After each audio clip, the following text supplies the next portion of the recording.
Hello everyone, good evening. This video will be about our Module 3, Chapter 3, Sampling and Sampling Distribution. So, for this video, we're going to focus on Lesson 1, Sampling Distribution of Sample Means. Introduction: in statistics, it is sometimes impossible to gather data. Do you agree? Yes or yes? Yes, yeah.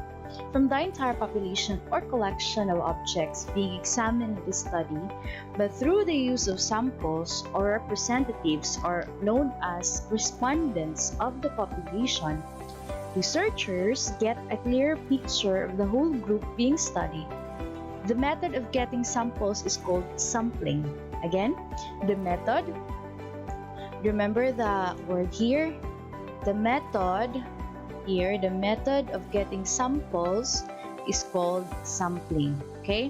Where it needs to be a bias, yes, bias to give justice to the group it represents. Or random sampling is a method wherein each of the members of the population has a chance of being taken as sample. Or another term for this is what we call the probability sampling. When you say probability, everyone has an equal chance to be part of that study, or everyone has an equal chance to be picked or to win that, for example, lotto. So everybody has a chance if you did pag kayo ay pumusta or basta kayong lahat ay you have the equal chance to be to be part of that study. So at the end of the lesson, you should be able to define sampling. Again, what is sampling? A method of getting samples. A method of getting samples, that is sampling. Illustrate different sampling techniques. Differentiate between parameter and statistics, and identify sample mean. So we are going to answer this activity later on when we're done discussing about our topic. And as you can see, if you have already read your module, it's already, the answers are here. But the question is how or why is that is the answer. I hope you have already the idea why. But before that, I'm just going to explain briefly this random sampling.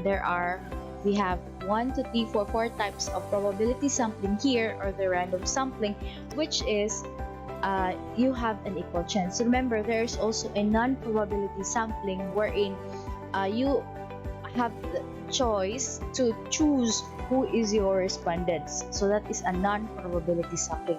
This time, that is a probability sampling wherein everybody has a chance to be your respondents or to be sampled. So random sampling is a sampling method of choosing representatives from the population wherein every sample has an equal chance of being selected, okay? Or known as, again, I'm going to give you the clue, probability sampling.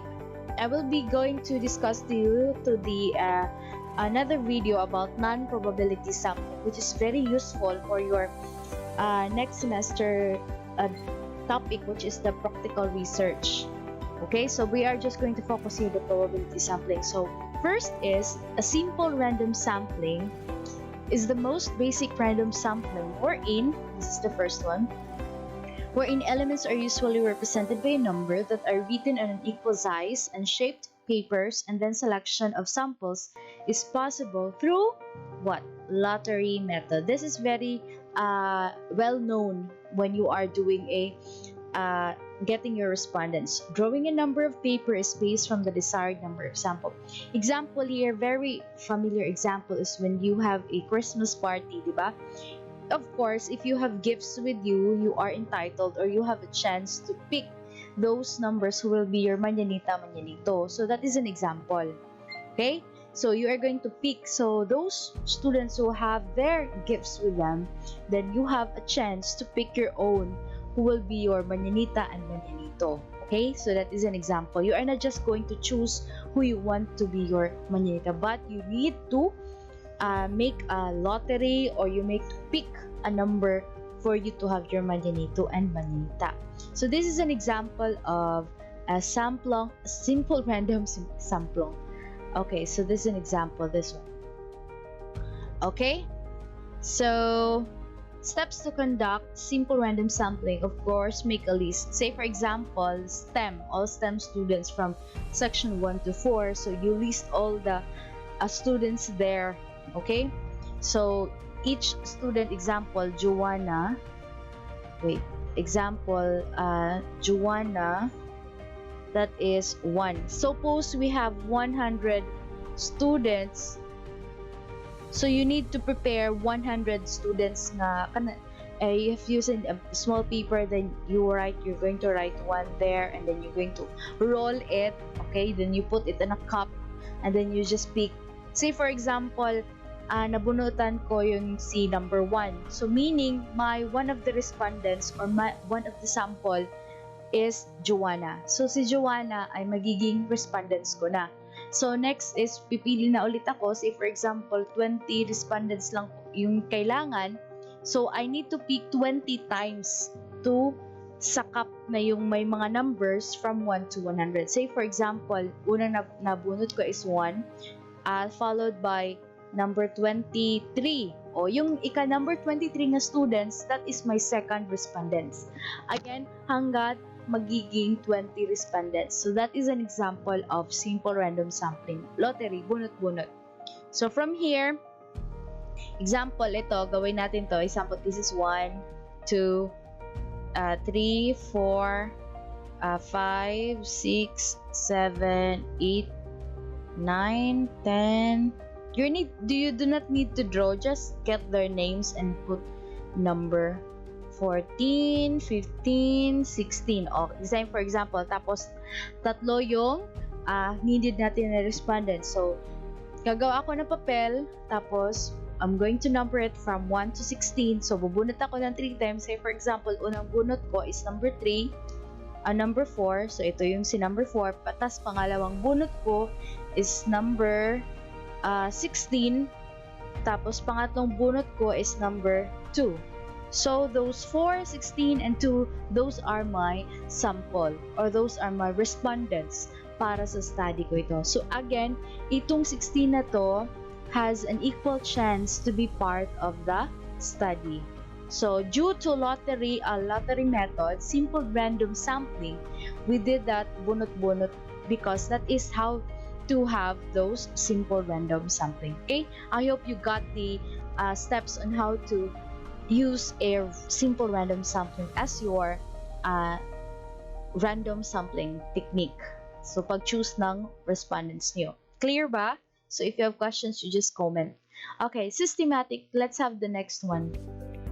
Systematic random sampling. So, systematic random sampling is a random sampling which uses a list of all the elements in the population, and then elements are being selected based from the consistent intervals. Remember, may interval po siya.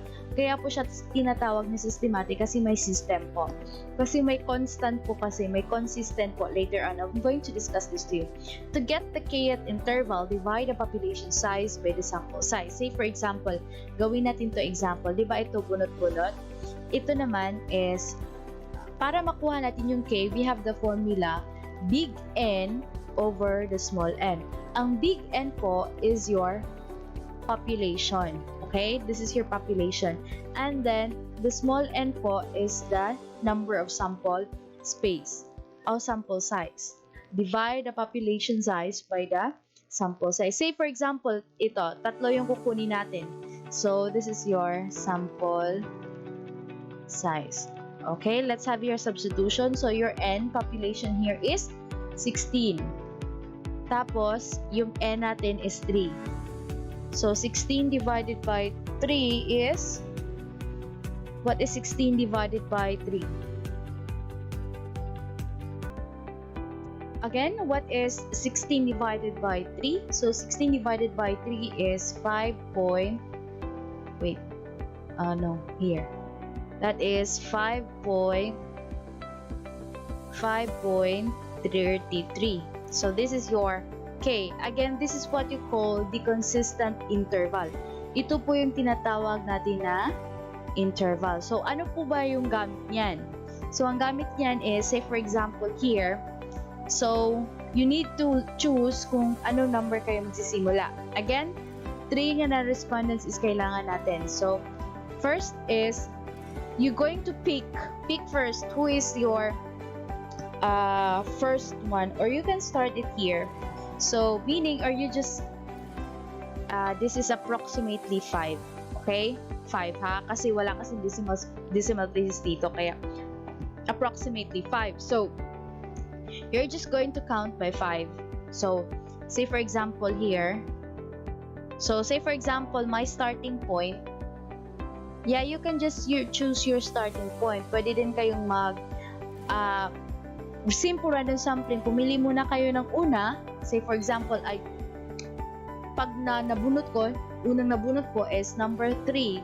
So this number 3 is already my first respondents. Pero ang kasunod dito, since I need 3, kasunod dito, itong dalawang to, gagamit na ako ng systematic random sampling because of this interval. So 5 ha. Start sa 3. Ito yung una natin. So this is 1. So 1. So this is 2. Pangalawa. So dito. This is Q. So ito ay una. 1, 2, 3, 4, 5. Ika-fifth. So ito yung fifth. So meaning this fifth is your second respondents. Nakuha ba? Okay? So after 8, count again. Interval natin 5. So this is your 1, 2, 3, 4, 5. So this is 13. Okay? So my respondents here, when I'm using systematic random sampling, I have my respondents number 3, number 8, student number 8, and student number 13. As you can see, when you use simple random sampling, iba yung kalabasan sa simple random sampling at iba yung kalabasan sa systematic random sampling. Again, kasi iba yung process nila. Yung isa, bunot-bunot kung sino yung makuha mo, tapos ito naman is gumagamit kayo ng interval. That is the difference between the two. When you say, pag may problem na kasi gagamit kayo ng KF or consistent intervals, therefore, that is already a systematic random sampling. Pero paano gawin ang systematic random sampling? Yun lang yung gagawin nyo. Again, K, so population over the sample size. So sample size, kung ilan yung kukunin yung sample. So the interval, you approximate it. Since 5.33, that is round off, so it's less than 5, so 5 lang yung gagamitin natin. So then next thing is you make the starting point using a simple random sampling. Bubunot muna kayo as your starting point. So I have here 3. Then after 3, count kayo 5 steps gamit yung interval. So 5 steps. So again, 1, 2, 3, 4. No, not here. Balik, ulit. Hindi po kasali si 3. I'm sorry. Hindi po kasali si 3 ha. Because that is already your respondent. So ito po. 1. Start with 4 as your 1. Why is it now not here anymore? Wag po kayong ma-confuse kasi si 3 po hindi kasali. So mag-start po kayong count sa 4. So 1, 2, 3, 4, 5. Kaya may circle si 8 kasi ito yung ika-fifth na interval. So that is 8. Then again, hindi na po kasali si 8. So proceed na po kayo sa 9. So this is your 1, 2, 3, 4, 5. So ika-5, fifth interval again si 13. So ito po yung respondents niyo using systematic random sampling. I hope it's clear for you the steps on how to use systematic random sampling. Now let's proceed to stratified random sampling. Stratified random sampling is a random sampling wherein the population is divided into different strata. So we have here the clue. We have the word strata. What is strata? Selection of samples will be proportionately randomly picked in each stratum. That is why all strata have representatives in forming the samples. Again, selection of samples will be proportionately randomly picked in each stratum. Proportionately. So lahat po ng grupo sa strata is may representative po. Okay? That is why all strata have representatives informed in the samples. Example nito, this is your population. So as you can see in the population, may middle age, yung gaya nyo. Meron ding adult, gaya ko. Then meron ding mas older pa sa akin. So mga old age. Okay? So there are 3 groups. So when you are doing this one, when we are going to group this one, this is what we call the strata. So this is the old age. You're going to group them according to age. Pwede din naman male and female. Okay, depende po sa study nyo. Pwede din by age. So ito is adult, then ito middle. Okay. So this is your 3 strata, okay? Pwede din ito male and female, okay?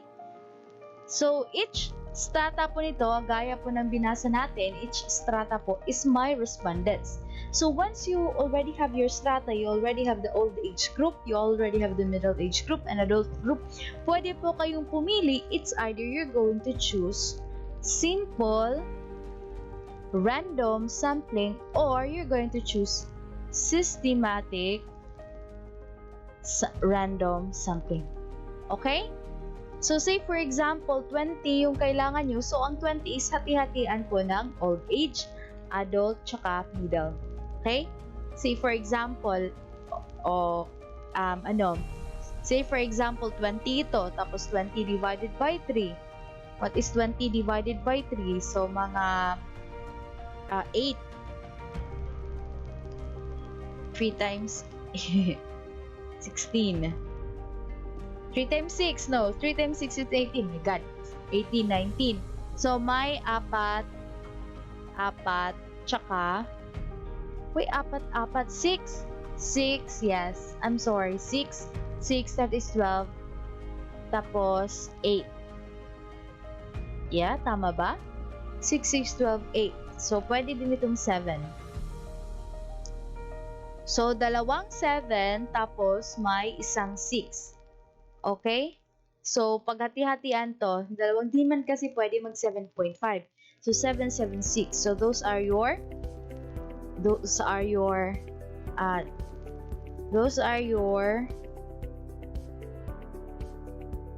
how to choose that one. By the way, I'm going to i-discuss to you the next video about Slovine's formula and how to use this one. Again, after this strata, hindi muna natin ito i-deeper kasi magdi-discuss pa ako ng Slovine formula in which malalaman natin kung ilan yung, example, may 20 dito, ilan yung percentage makukuha sa old age, ilan yung percentage na makukuha sa middle, at ilan yung percentage makukuha sa adult. Okay?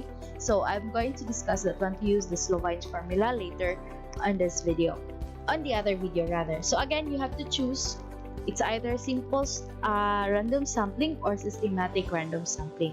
So that is stratified random sampling. I-group mo muna, tapos yun mo, every group kukunin mo na yung respondents.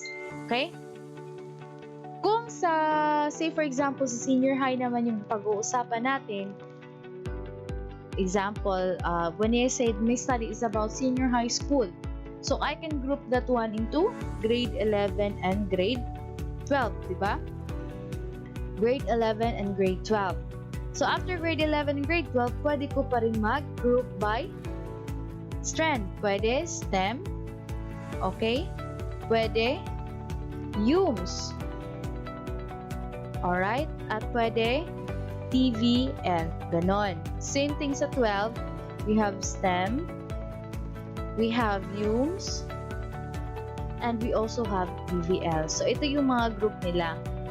Okay? So from the Slovine formula, makikita natin kung ilan yung kukunin natin sa STEM, ilan naman kukunin natin sa UMS, ilan naman kukunin sa TVL. Okay? So yun. That is stratified random sampling. Last one is the cluster sampling. It's a random sampling wherein population is divided into cluster, and then the clusters is randomly selected. All of the elements of the clusters randomly selected are considered samples of the study. Again, population is divided into clusters, and then clusters is randomly selected.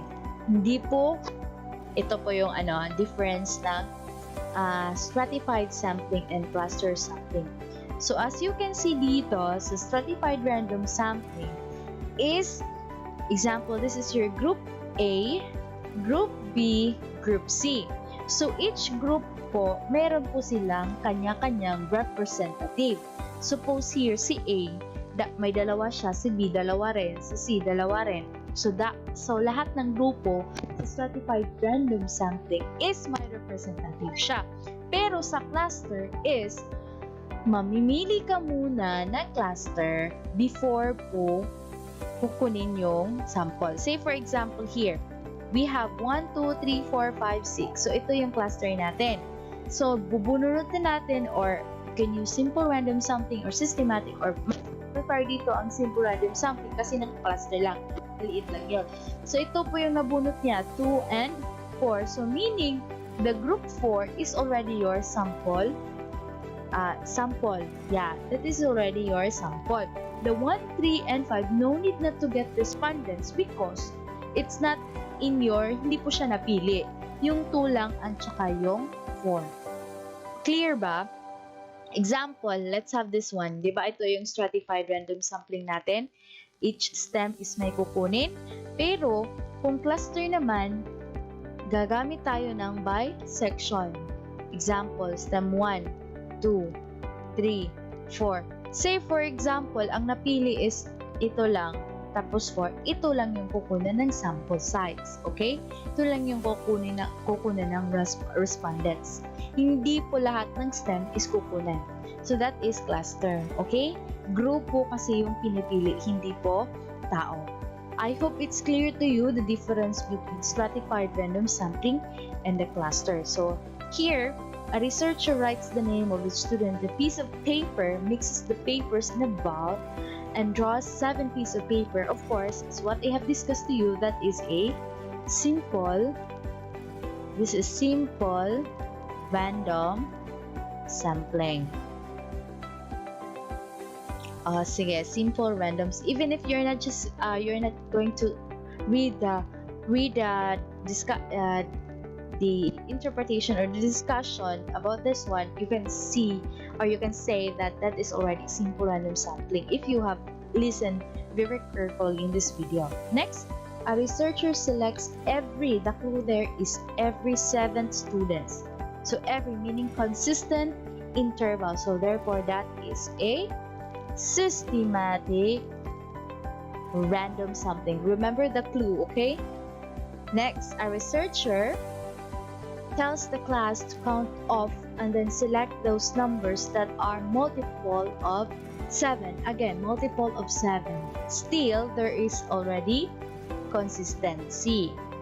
Even if you are not solving K and may clue lang dyan kasi every or select the numbers that are multiple, meaning may fix siya, hindi ko kunin yung hindi multiple of 7, dapat multiple of 7. Kaya naging systematic random sampling siya, okay?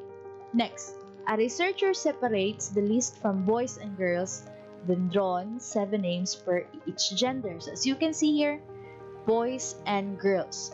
So, 7 names per each gender. Hindi lang yung isang group ang pinili, kundi yung dalawang grupo kukunan ng respondent. So therefore, that is a stratified. C, dalawang grupo kukunan ng 7 each ng gender. Sa boys 7, sa girls 7. Okay, that is stratified. Next, number 5. A searcher surveys all students from 3 randomly selected classes out of 7 classes. So again, as you can see here, may 7 pong classes. Tapos, yung napili lang is 3 random selected classes. So meaning, yung 4 na naiwan, hindi napupunan. So, 3 lang na classes yung ang gagamitin. So therefore, classes, we're talking here classes. So therefore, that is cluster. Okay? So I hope it's clear to you our lesson 1. If you do have clarification questions, you can just comment on the section below or you can just PM me. Okay, thank you and see you for our next video. Bye!